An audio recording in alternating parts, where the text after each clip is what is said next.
Good evening everyone and welcome to RK Tutorials. This is Richa Tripathi and I am here with a very new and interesting part of electricity. Guys, काफी time से we are just discussing the content of chapters. But I thought why not today we should check our preparations. Means कि जितना आपने अभी तक पढ़ा है उसमें से सीरियसली आपने कितना गेन किया है.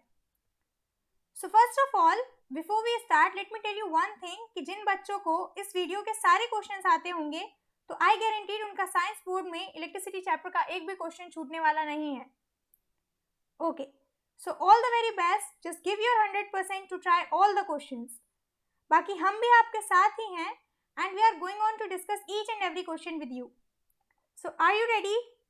Okay, let's start with our first question, which is on what factors does the resistivity of a wire depend. Guys, इस पे हम लोग ऑलरेडी डिस्कस कर चुके हैं एंड आई होप आप लोगों को ये आता होगा. अगर आता है तो कमेंट सेक्शन में हमें ज़रूर बताइए कि आप में से किन किन को इसका आंसर मालूम है. और आंसर मालूम होने के साथ साथ उसे रिप्रेजेंट करने का तरीका भी ज़रूर आना चाहिए. सो इफ़ यू वांट, आपको लास्ट स्लाइड में सारे क्वेश्चंस के सारे आंसर्स गिवन हैं और रिप्रेजेंट करने का तरीका भी है. ठीक है? ओके, तो फैक्टर्स जिस पे हमारी रेसिस्टिविटी डिपेंड करती है. गाइस, हम लोग हमेशा से बोलते आ रहे हैं कि रेसिस्टिविटी नेचर ऑफ मटेरियल और टेम्परेचर पे डिपेंड करती है. ठीक है? तो the resistivity of a wire depends only upon the temperature and the nature of material used for preparing the conductor. Clear हो गया? ओके, जिन बच्चों को आता है बहुत अच्छी बात है, जिनको नहीं आता है वो लोग नोट करते चलिए ताकि आपको आगे कोई दिक्कत ना हो. ओके, हमारा अगला क्वेश्चन है स्टेट ओम्स लॉ. गाइस, अब अगर ये किसी भी बच्चे को नहीं आता है तो काफ़ी दिक्कत हो सकती है उस बच्चे को आगे चलकर, क्योंकि ये इलेक्ट्रिसिटी चैप्टर का सबसे इम्पॉर्टेंट पॉइंट है एंड इलेक्ट्रिसिटी चैप्टर आपका फिजिक्स का फर्स्ट चैप्टर भी है. ठीक है? जब मैंने आपके साथ ओम्स लॉ डिस्कस किया था तब मैंने आपको तब भी बताया था कि ओम्स लॉ इतना इम्पॉर्टेंट है कि मेरे 12th प्रैक्टिकल में सबसे पहला पूछे जाने वाला क्वेश्चन भी मुझसे यही था. ठीक है? ओके, तो ओम्स लॉ क्या होता है कि at constant conditions, at constant physical conditions means temperature and pressure. जब टेम्परेचर और प्रेशर कांस्टेंट होता है तो V is directly proportional to I. Means the potential difference applied across the ends of conductors is directly proportional to the electric current. ठीक है? Clear हो गया आपको? ओम्स लॉ क्या था कि at constant temperature V is directly proportional to I. V is potential difference and I is electric current. Clear है आपको? ओके, आगे बढ़ते हैं. Third question is how does use of a wire, fuse wire protect electrical appliances. Okay, तो how does use of a fuse wire protect electrical appliances? ये भी मैं आपको जब कॉम्बिनेशन पढ़ा रही थी तब मैंने आपको ये बताया था कि कॉम्बिनेशन जो हमारे घर में यूज होता है दैट इज पैरेलल कॉम्बिनेशन, और उस कॉम्बिनेशन को प्रोटेक्ट करने के लिए एक स्पेशल वायर का यूज होता है that is called fuse wire. ठीक है? बट मैंने वहाँ पर आपके साथ ये डिस्कस नहीं किया था कि फ्यूज वायर को हम लोग यूज़ क्यों करते हैं. तो जिन बच्चों को आता है वो लोग, फिर से मैं कह रही हूँ, कमेंट सेक्शन में हमें ज़रूर बताइए, और जिनको नहीं आता है उनके लिए मैं आपको बता देती हूँ कि फ्यूज वायर क्या होता है. गाइस, फ्यूज वायर एक बहुत ही थिन प्लेटेड वायर होता है और ये बहुत ही थिन होता है. इसके थिन होने की वजह से इसका रेसिस्टेंस बहुत ज़्यादा हाई होता है. ठीक है? एंड इसका मेल्टिंग पॉइंट बहुत लो होता है, काफ़ी ज़्यादा लो होता है मेल्टिंग पॉइंट. ठीक है? इसका मेल्टिंग पॉइंट लो होने की वजह से ही ये हमारी वायरिंग को प्रोटेक्ट करता है. कैसे प्रोटेक्ट करता है? गाइस, जब हमारे घर में सडनली किसी भी रीजन की वजह से करंट बढ़ जाता है, बहुत हाई करंट फ्लो होने लगता है, तब हीटिंग, एक चीज़ मैं बता दूं उससे पहले कि हमारे करंट के कंटिन्यूस फ्लो की वजह से हीट प्रोड्यूस होती है. ठीक है? तो जब करंट कंटिन्यूस फ्लो होता है, हाई करंट कंटिन्यूस फ्लो होता है, तो इससे हीट प्रोड्यूस होती है. एंड जैसा कि मैंने अभी आपको बताया कि फ्यूज वायर की जो मेल्टिंग पॉइंट होता है वो बहुत ही कम होता है। तो जैसे ही थोड़ी सी हीट प्रोड्यूस होती है हमारे फ्यूज वायर में, it melts down and breaks the circuit. Breaks the circuit का मतलब ये करंट का फ्लो रोक देता है, ठीक है, और हमारे अप्लायंसेस जो होते हैं वो फ्यूज होने से बच जाते हैं। इसी तरह से हमारा फ्यूज वायर जो होता है इट प्रोटेक्ट्स इलेक्ट्रिकल अप्लायंसेस। आपको इसका जनरल आंसर अगली स्लाइड पे मिल जाएगा, यू कैन वेट। एंड मैं प्रेफर करूंगी आप सारे आंसर्स को राइट डाउन जरूर कर लें, क्योंकि इन क्वेश्चंस को पूछे जाने के चांसेस बहुत हाई हैं। Okay, so our next question is, how is the direction of electric current related to the direction of flow of electron in a wire? Guys, ये तो हमारी फर्स्ट वीडियो में ही क्वेश्चन पूछा था मैंने आपसे और आपके साथ डिस्कस भी किया था कि इलेक्ट्रिक करंट की डायरेक्शन क्या होती है and how it is related to the electrons. Guys, बहुत सिंपल आंसर है इसका एंड 2 लाइन का ही आंसर है कि इलेक्ट्रॉन्स की जो फ्लो ऑफ होता है, इलेक्ट्रॉन्स का जो फ्लो होता है उसका जस्ट अपोजिट इलेक्ट्रिक करंट का फ्लो होता है, ठीक है। Means electrons negative to positive terminal flow करते हैं and electric current positive to negative terminal flow होता है, ठीक है। Means the flow of electric current is just opposite to the flow of electrons, ठीक है। इतना आंसर इनफ है आपके लिए, और ये अगर पूछा जाएगा तो सिर्फ 1 नंबर में, इससे ज्यादा इसके पूछे जाने के चांसेस नहीं है। Okay, next question is, by what other name is joule per unit coulomb called? Guys, ये तो बहुत ही इजी है। आपको जूल पर यूनिट कूलम सुनते ही आपके दिमाग में एक वर्ड आया होगा, पोटेंशियल डिफरेंस, ठीक है। आपको मालूम होगा कि जूल किसकी एसआई यूनिट होती है? वर्क की, एंड कूलम चार्ज की। तो W पर यूनिट Q, इसको तो हम लोग V कहते हैं ना, V is volt, potential difference की यूनिट, ठीक है। तो the other name of joule per unit coulomb is volt. Clear हो गया आपको? Okay, next question is, the resistance of a wire is R ohm, what will be its new length? What will be its new resistance if it is stretched double of its original length?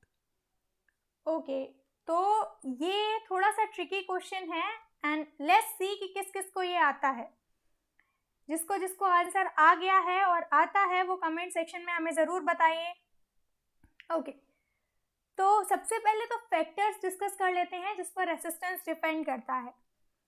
Guys, हम लोग हर slide में आपसे discuss कर रहे हैं कि resistance length के directly proportional होता है, ठीक है। और अब क्योंकि रेसिस्टेंस लेंथ के डायरेक्टली प्रोपोर्शनल है, length in the sense length of conductor की बात हो रही है यहाँ पर, ठीक है। तो जब लेंथ ऑफ कंडक्टर को हम लोग डबल कर देंगे, उसको स्ट्रेच करके जब हम लोग डबल कर देंगे तो उसका रेसिस्टेंस भी डबल हो जाएगा। क्यों? क्योंकि वो डायरेक्टली प्रोपोर्शनल है, जितनी लेंथ बढ़ेगी उतना ही रेसिस्टेंस बढ़ेगा। बाकी अगर यहीं पर एरिया की बात होती तो हमारा रेसिस्टेंस हाफ हो जाता, अगर डबल कर रहे होते हम लोग, ठीक है। क्लियर हो गया आपको? So our new resistance will be 2R, ठीक है, because our new length is 2L, so our new resistance is 2R। Clear हो गया? बढ़ते हैं हमारे नेक्स्ट क्वेश्चन की तरफ। ओके, तो our next question is, will the current flow more easily through a thick wire or a thin wire of the same material when connected to the same source? Why? Guys, इसका answer I hope आपको आ गया होगा, क्योंकि अभी हमने इसका answer discuss किया है, जस्ट राइट नाउ, 1 मिनट भी नहीं हुआ होगा शायद पूरा। ओके, तो मैं बताती हूँ इसका सही आंसर। पहले क्वेश्चन डिस्कस कर लेते हैं। क्वेश्चन है कि करंट किस वायर से इजीली फ्लो होगा, थिक वायर से या थिन वायर से। अभी मैंने आपको बताया जब हमने फ्यूज वायर के बारे में डिस्कस किया था कि जो थिन वायर होता है उसका रेसिस्टेंस बहुत हाई होता है, इसी वजह से जो फ्यूज वायर था वो बहुत ही थिन था, ठीक है। तो जब जिसका रेसिस्टेंस हाई है उसके करंट इजीली तो फ्लो हो नहीं सकता, नॉर्मल सी बात है। जहाँ पर ज़्यादा रेसिस्ट करेगा करंट का फ्लो, वहाँ पर करंट इजीली कैसे फ्लो हो जाएगा, ठीक है। तो इसका राइट आंसर है thick wire. Current will easily flow through thick wire. क्यों? क्योंकि थिक वायर का एरिया ऑफ क्रॉस सेक्शन ज़्यादा होगा एंड क्योंकि area of cross section is inversely proportional to resistance, तो रेसिस्टेंस कम होगा। ठीक है, क्लियर हो गया? ओके, आगे बढ़ते हैं। Our next question is, in what factors does the resistance of a conductor depends? ये तो अभी हम लोगों ने डिस्कस किया है कि किन किन फैक्टर्स पर resistance of a conductor depend. Resistance हमारा डिपेंड करता है length of the conductor, area of cross section of the conductor, nature of material used in making conductor and temperature. ठीक है, ये 4 मेन फैक्टर्स हैं जिसपे हमारा resistance of a conductor depend करता है। क्लियर हो गया?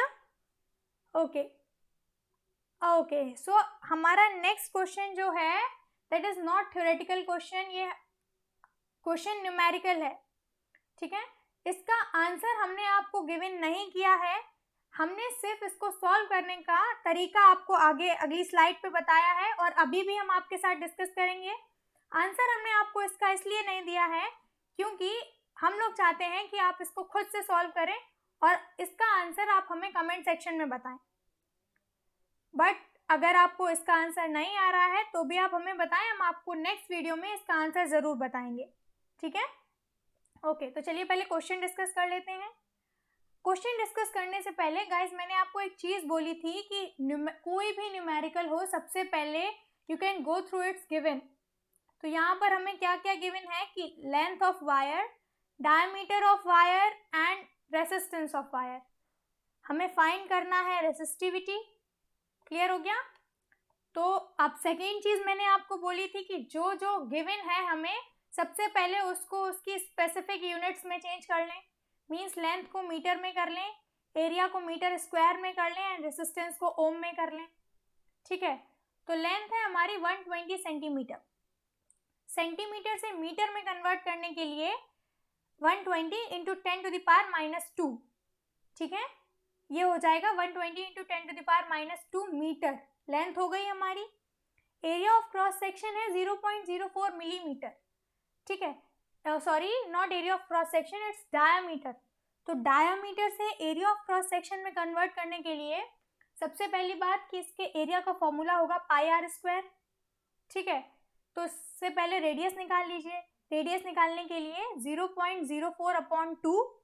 अब क्योंकि मिलीमीटर में है तो मिलीमीटर से मीटर में कन्वर्ट करने के लिए 0.04/2 इंटू 10⁻⁻3।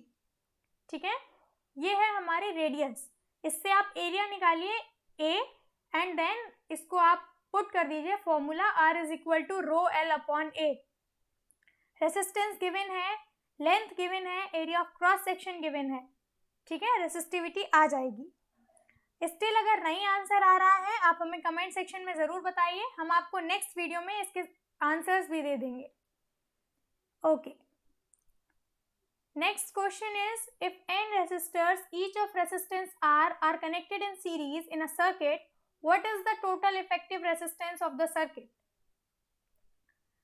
Okay, तो guys जो हमारे सीरीज में कनेक्शन करते हैं जब हम लोग, तो जितने ओम का रेसिस्टर हम लोग ऐड करते जाते हैं उतने ही ओम का रेसिस्टेंस बढ़ता जाता है। मीन्स सीरीज में कनेक्शन 5 मान लीजिए 10 रेसिस्टर्स ऐड हैं और 10 रेसिस्टर जो हैं वो सारे 2 ओम्स के हैं, तो टोटल रेसिस्टेंस होगा हमारा 20 ओम। ठीक है, हम लोग इनको डायरेक्टली ऐड कर देते हैं जब इन सीरीज कनेक्शन होता है। और सेम यहाँ पर है, यहाँ पर इन्होंने n रेसिस्टर्स की बात की है, सबका रेसिस्टेंस r ओम है और इन्होंने टोटल रेसिस्टेंस पूछा है, तो सिंपली टोटल रेसिस्टेंस हो जाएगा हमारा nr। ठीक है, क्लियर हो गया आपको? ओके, बढ़ते हैं हमारे अगले क्वेश्चन की तरफ। नेक्स्ट क्वेश्चन है हमारा, give SI unit of resistivity, resistance and electric current. मैं जब आपको सारी एसआई यूनिट पढ़ा रही थी मैं तब भी आपसे कह रही थी कि सारी एसआई यूनिट्स को लर्न करते चलिए, क्योंकि बहुत सारे बच्चे ऐसा करते हैं कि ये सोचते हैं कि हम एसआई यूनिट्स को सबको एक पेपर पे लास्ट टाइम पे लिख लेंगे और तब लर्न कर लेंगे। गाइस तब बहुत कंफ्यूजन हो जाती है और लर्न करने की बजाय हम बहुत ज़्यादा उलझ जाते हैं। जब क्वेश्चन हमारे सामने आता है तो बिल्कुल हमारे माइंड में क्लियर नहीं होता है कि ये किसकी एसआई यूनिट है। इस वजह से एक एक करके लर्न करते चलिए एंड एंड टाइम पे आप रिवीजन कर लीजिएगा। ठीक है, तो रेसिस्टिविटी की एसआई यूनिट होती है ओम मीटर रेसिस्टेंस की एसआई यूनिट होती है ओम एंड इलेक्ट्रिक करंट की एसआई यूनिट होती है एम्पियर। ठीक है, क्लियर हो गया? Okay, next question is in domestic wiring which type of connection is preferred and why. ये भी मैंने आपको काफ़ी बार बताया है कि हमारे घरों में किस टाइप ऑफ कनेक्शन का प्रेफर किया जाता है और क्यों। गाइज, हमारे घरों में हम लोग इन पैरेलल कनेक्शन प्रेफर करते हैं, ठीक है, बजाय इन सीरीज के। किस लिए? क्योंकि इन पैरेलल में सबसे पहली बात तो सारे रेसिस्टर्स का स्विच अलग अलग होता है। मींस हमें जिस भी रेसिस्टर को यूज करना है सिर्फ उसी का स्विच ऑन करेंगे और वही ऑन होगा, जबकि इन सीरीज में सबका स्विच एक ही होता है। अगर हम एक को ऑन करना चाहेंगे तो सारे रेसिस्टेंस ऑन हो जाएंगे। ठीक है, पहली वजह ये। दूसरी वजह ओवरऑल रेसिस्टेंस को कम करने के लिए। जब ओवरऑल रेसिस्टेंस कम होगा तो उतना ज़्यादा करंट फ्लो हो सकेगा। ठीक है, क्लियर हो गया? थर्ड वजह थी कि अगर कोई एक अप्लायंस फ्यूज होता है तो उसकी वजह से सारे अप्लायंसेस बंद हो जाते हैं इन सीरीज में, जबकि इन पैरेलल में अगर कोई एक अप्लायंस फ्यूज हो जाता है तो अदर किसी अप्लायंस पे कोई भी फर्क नहीं पड़ेगा। ठीक है, ये तीन मेन वजह थी इन पैरेलल कनेक्शन को प्रेफर करने की घरों में। ओके, और next question is what do you understand by the term 1 ओम। ये भी काफी इजी क्वेश्चन है। आप इसका आंसर, अब हम लोग ओम्स लॉ डिस्कस कर रहे थे कि V is directly proportional to I। Directly proportional के साइन को जब हटाया तो हमें मिला V is equal to IR। ठीक है, तो R हमारा हो गया resistance is equal to V upon I। ठीक है, तो अब हमें 1 ओम को डिफाइन करना है। ओम होती है रेसिस्टेंस की यूनिट, तो 1 ओम मतलब 1 रेसिस्टेंस को डिफाइन करना है बेसिकली। तो 1 ओम हो गया कि if the potential difference across the two ends of a conductor is 1 volt then current through it is 1 ampere, then the resistance of conductor is 1 ohm। Clear हो गया? जब हमारा पोटेंशियल डिफरेंस होगा 1 volt and current through the conductor is 1 ampere, then the resistance is said to be of 1 ohm. ठीक है, okay, next question, ये भी numerical है। इसमें भी हमें सब कुछ गिवन है और ये तो काफ़ी सिंपल न्यूमेरिकल भी है। इसमें हमें रेसिस्टिविटी को ही फाइंड करना है। तो पहले गिवन डिस्कस कर लेते हैं। हमें लेंथ गिवन है 1 मीटर, ये ऑलरेडी अपनी यूनिट में है, स्पेसिफिक यूनिट में है। रेसिस्टेंस भी 26 ओम अपनी स्पेसिफिक यूनिट में है। And area of diameter of wire is 0.3 millimetre. Okay, तो इसको फिर से चेंज कर लीजिए। डायमीटर है तो इसको पहले रेडियस में कीजिए 0.3 अपॉन 2। मिलीमीटर है तो मीटर में कीजिए 0.3 upon 2 into 10 to the power -3। ये हो गया मीटर में। अब एरिया निकालना है तो पाई आर स्क्वायर। ठीक है, क्लियर हो गया? उसके बाद R is equal to rho L upon A. इस फॉर्मूले से अपने आंसर को फाइंड कर लीजिए।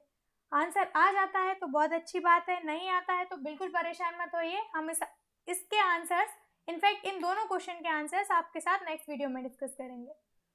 बाकी रिमेनिंग थ्योरेटिकल आंसर्स को आपको किस तरह से अपनी बोर्ड कॉपीज में रिप्रेजेंट करना है वो ये रहे। अगर आप चाहिए तो इसका स्क्रीनशॉट ले लीजिए, इनफैक्ट ज़रूर स्क्रीनशॉट ले लीजिए क्योंकि इन सारे क्वेश्चंस के पूछे जाने के चांसेस बहुत हाई रहते हैं।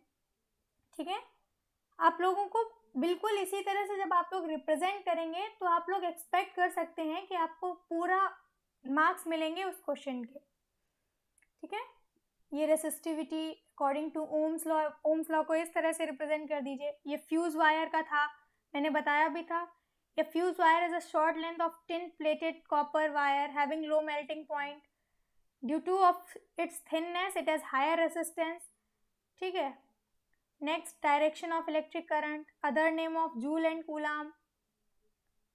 बाकी के आंसर्स हमारे ये हैं और ये हमारे गिवन है, ये फॉर्मूला है। आपको न्यूमेरिकल्स बिल्कुल इसी तरह से रिप्रेजेंट करना है अगर आपको फुल मार्क्स चाहिए।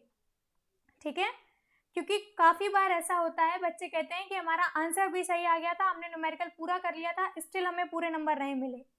गाइस, पूरे नंबर हो सकता है आपको उसके रिप्रेजेंट करने के तरीके से की वजह से ना मिल पाए हों। ठीक है, आपको बिल्कुल इसी तरह से रिप्रेजेंट करना है। सबसे पहले गिवन, उसके बाद आपको क्या फाइंड करना है, उसके बाद किस से आपको फाइंड करना है, तो आपके पास एक गिवन फॉर्मूला रहता है R = ρl/a, इसकी हेल्प से, ठीक है। रिमेनिंग आंसर्स आपके ये हैं स्क्रीन के आपके ऊपर, आप लोग इसका भी स्क्रीनशॉट जरूर ले लीजिए। बाकी के आंसर्स हैं हमारे यहाँ पर, ये रहे यहाँ पर 10th 11th 12th and 13th। 14th पूरा कंप्लीट नहीं है, 14th भी उतना गिवन है, क्या फाइंड करना है वो है और किसकी हेल्प से फाइंड करना है वो है। आंसर्स हम आपको अगले वीडियो में देंगे, ठीक है। ओके, जिन जिन बच्चों को ये सारे क्वेश्चंस आते थे वो लोगों को बहुत अच्छी बात है, ठीक है। और वीडियो पसंद आई हो तो लाइक करना बिल्कुल ना भूलें। चैनल पर नए हैं तो सब्सक्राइब जरूर कर लें, क्योंकि अब हम लोग आपके साथ हर चैप्टर के क्वेश्चंस को डिस्कस करने वाले हैं। बेल आइकन को भी जरूर प्रेस कर दें so that you cannot miss any notification of our videos. And thank you for watching the video till end.